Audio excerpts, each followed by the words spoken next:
Let's just cut to the chase. Sonic the Hedgehog's strongest form. What is it? Now, I know what I'm about to say is controversial, but hear me out. It's not Hyper. I know. How could I say such a thing? It's a stronger form than Supersonic. What form could even hope to surpass that? It's Cybersonic. It's not even close. Let's get into it. First, let's get Hyper out of the way, just so we have an understanding of it. Hyper is a form that has only appeared in Sonic 3 at Knuckles. It is born from someone using the Super Emeralds. Basically, Chaos Emeralds, but big. What can Hyper do? Sonic can do a screen wipe attack and can breathe underwater.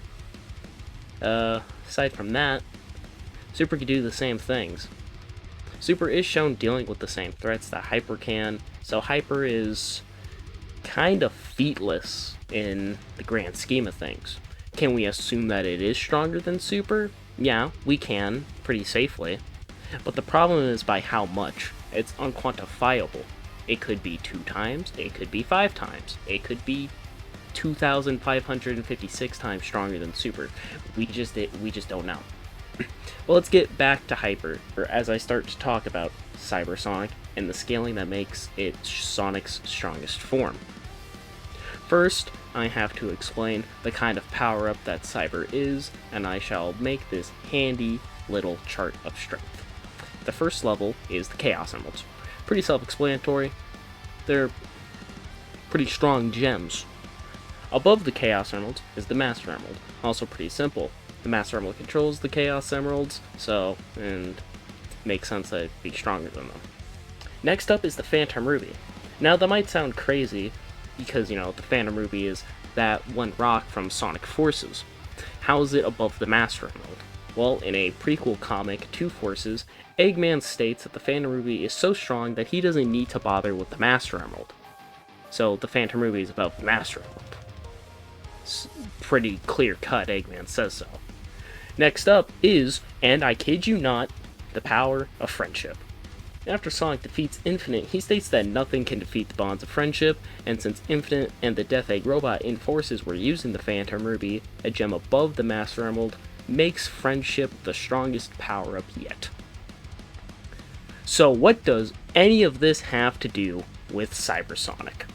Well, I'll tell you. So we know that Cybersonic is able to one-shot the Supreme Titan in the end.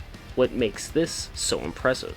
Well, in the base game of Sonic Frontiers, the End is an enemy stated that not even Supersonic could defeat, and it took the power of Supersonic and Sage working together to defeat the End. So the End required 2 separate power-ups from our power chart to be defeated, thus making it above the highest point in the chart yet.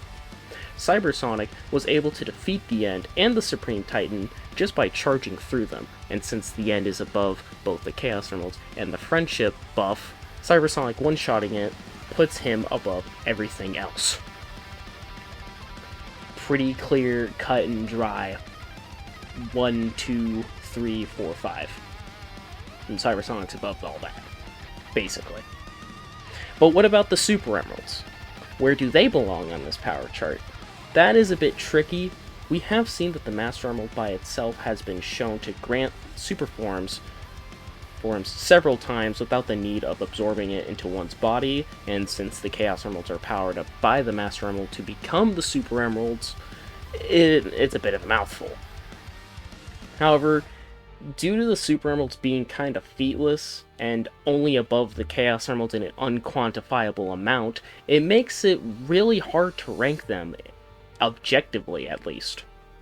But, to say that they just automatically go above everything else in this power chart with zero evidence would be silly, to say the least. So long story short, Hyper is a featless fraud, and Cybersonic would destroy it in a fight.